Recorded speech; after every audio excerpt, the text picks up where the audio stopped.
Hey guys, it's Werther. I wanted to talk to you guys today about why I think your kids should train jiu-jitsu.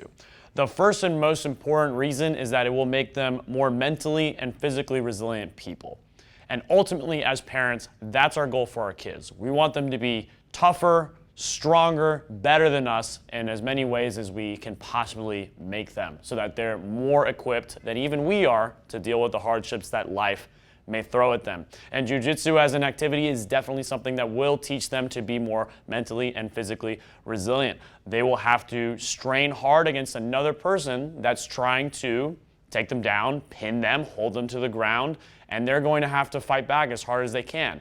And while dealing with losing and not doing as well as they would like, they're going to develop that mental resilience. Losing isn't an easy thing for a kid to deal with the first time that they fail, especially in an activity where they may feel, and they actually will definitely feel, that they got manhandled and dominated by another kid. They're going to have to deal with that sense of failure, and they're going to realize over time that if they want to achieve something, if they want to get better at something, they need to persist through constant, never-ending failure to get to where they want to be and to consistently accomplish the goals that they set for themselves.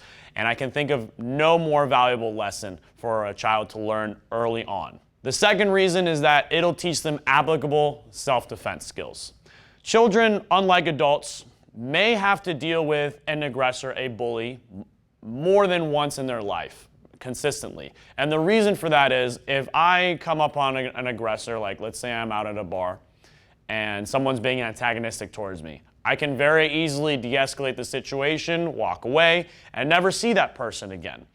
A child that's being bullied in school is going to have to see that child probably every day. So they are not in a situation where they can just de-escalate and walk away every time. They're going to have to consistently see that child again. And so having the skills to defend themselves should they become physically attacked is very important, because they don't have the ability to de-escalate and walk away in every situation like an adult would. Tied to that, your kids will learn to be sophisticated in how and when they employ violence. Now, I teach de-escalation as the primary and first means of resolving conflict. So with my kids, I have a 3-step process before they actually get to the implementation of their jiu-jitsu.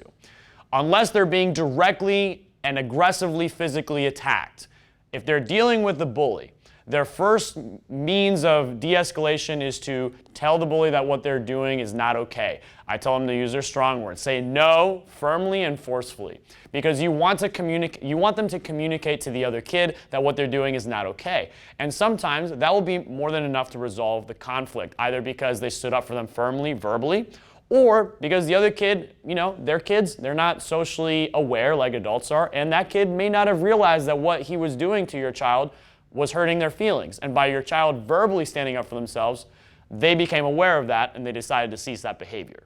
If it continues past the point where they made the bully verbally aware that what they were doing is not okay and that it's not acceptable, the next step is to go to a teacher or whatever authority figure is in charge of them at the moment. The teacher is then tasked with talking to them, dealing with the situation themselves. Should it continue past that point, your child should talk to you. They should be like, I'm being bullied, I told the teacher didn't do anything, and it continues happening. At that point, you can take steps to further escalate the situation. You can email the teacher yourself directly, you can talk to them directly, you can talk to the principal at that point if it continues. And at that stage, you have a paper track record of you reaching out to them about this problem that has been persistent over time. And if at that point it does not get resolved, you've shown that you've done everything you can to de-escalate, and your child has done everything they can to de-escalate, and that your child is still getting bullied. Now they have a physical means to resolve that conflict should they continue to be picked on and teased and pushed around. And you as a parent, like I said, you have a paper trail of all the steps that you've taken to try to resolve the situation with whatever authority figure is in charge. And it'll have been their failure that resulted in the physical confrontation. Should your child have to engage in violence in order to defend themselves, jiu-jitsu is very good in the sense that it provides a scalable escalation of force depending on the threat level. So Sometimes a takedown, a guard pass, and a pin is sufficient to stop whatever's happening. You can just hold the person down, and you don't need to throw strikes, you don't need to employ submissions, you don't need to do anything past that point, and it doesn't do a lot of damage to your opponent. Unlike striking or going outside of just talking about kids' self-defense, weapons-based martial arts, where if you have to use your fists or you have to use a weapon that's on you to defend yourself, you have no escalation of force, right? It's you use your strikes and you use your weapon, and that's it. There is no lead up to that.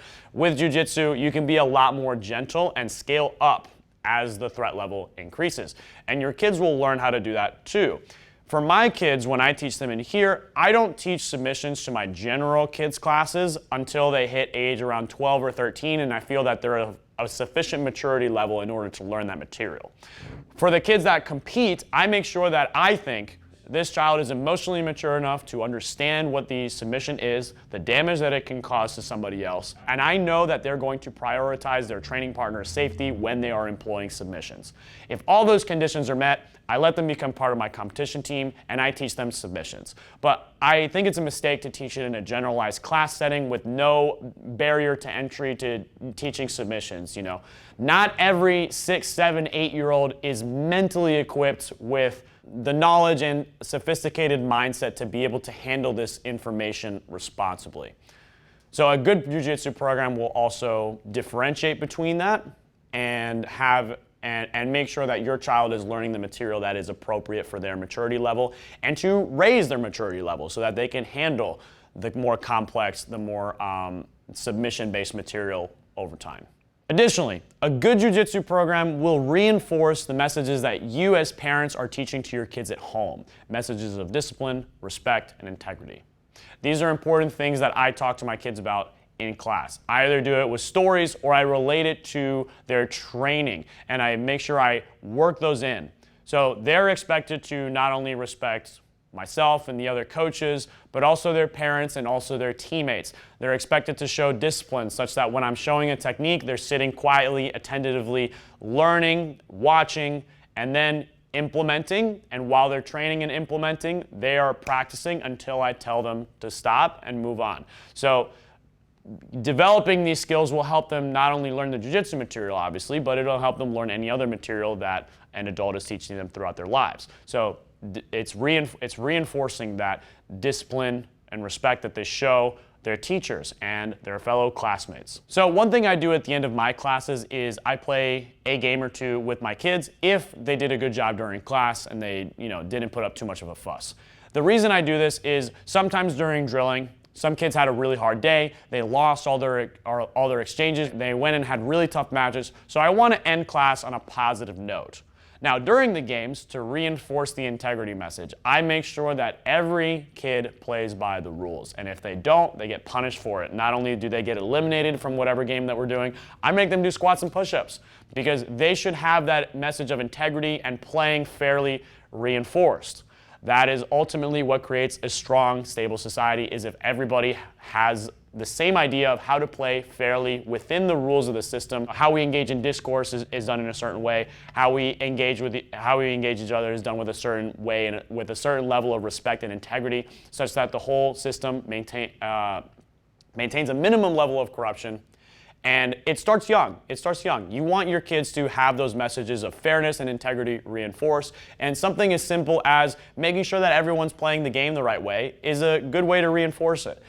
And as much as you will sometimes inevitably have some kids that you give more attention to than others, you have to stop and pull back from that temptation because kids have a very, very strong sense of fairness and they can really tell when you're being unfair. So you have to do your best to maintain a pure meritocratic, fairness-based system. And if you do that as a leader, as a teacher, even though they're kids, they will respond to that and they will be more likely to show more integrity on their part when they engage in your class. The last reason is that they'll make friends. So jiu-jitsu is a very fun activity, just like many other sports. They're going to be doing it in a team environment. Ultimately, it is an individual sport, but they have teammates that they train with every day in and day out, making each other better. And that's ultimately a great thing. To watch a kid when they first start, train with another kid that just started, and over time, they push each other to get better over several years, then they're both beasts, right? And they're doing really, really well. So that is a great thing to watch. It builds camaraderie, it builds social skills, not just when they're in class, but when I have them run around and play games and pick teams and whatnot. This builds important social skills that they may be getting in school to some degree, but not in the sense to where they're grappling another human being and engaging in such a physical activity. It's beneficial to them socially in a way that just sitting at a desk talking to another student may not be. It adds another dimension to that. So those are the reasons jiu-jitsu is such a great activity for kids to do, especially when they're very, very young. One additional thing I'll leave you guys with as parents: make sure that your child is enjoying class and don't put any additional pressure that they don't need. Make it fun for them. Ultimately, this is a long-term game. You want them to be in jiu-jitsu and enjoying it for a long period of time, because the longer that they're in it, the more they benefit from all of the points that I talked about. So making it fun for them, making it so that you're not putting additional pressure to do well during the drills or to win every single time that they compete. As long as they try hard, as long as you reinforce the message of trying their best and making it fun for them when they come and encouraging them, using words of encouragement, those are great things that you guys can do to make sure that they continue with jiu-jitsu. Thank you guys for watching. I hope you liked the video. If you did, like the video, subscribe to the channel, leave a comment if you want to expand on some point or if there's something you disagree with. Thanks for checking us out, and I'll see you guys next time.